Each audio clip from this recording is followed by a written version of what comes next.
An international community of specialists reinvented the propeller during the aeronautical revolution, a vibrant period of innovation during the 1920s and 1930s.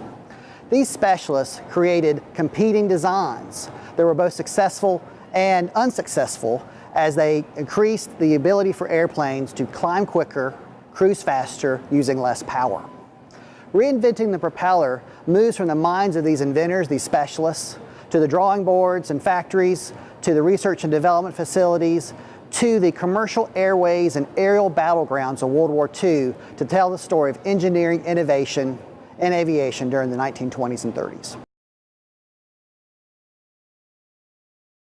Reinventing the propeller is a story of an overlooked and largely forgotten technology.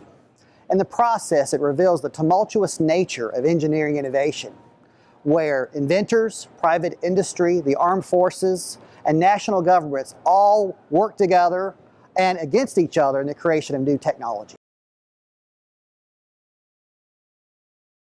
The resources used for reinventing the propeller reflect the interplay between the propeller specialists and the rest of the aeronautical community.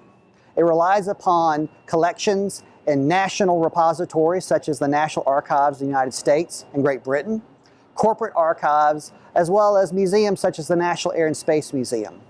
By looking at these collections that tell this untold story, I'm able to bring a new light into the idea of what engineering innovation consists of and what the nature of it is during the 1920s and 30s.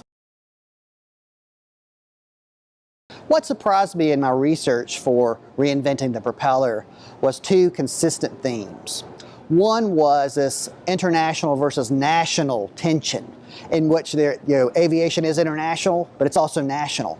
So you have competition, collaboration over national borders, but you also have this idea that is it a national technology or an international technology?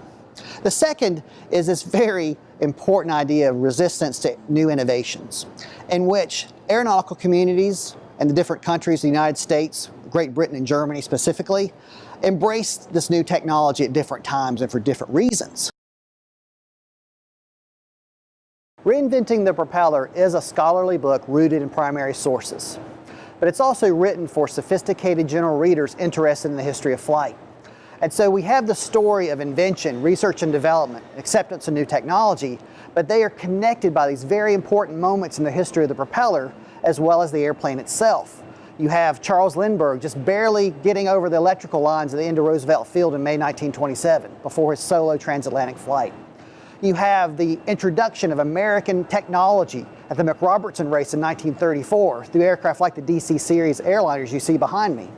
You also have this very important moment in World War II where the Royal Air Force of Great Britain embraces new propeller technology so they can fight on an even level with the Luftwaffe in the early days of World War II.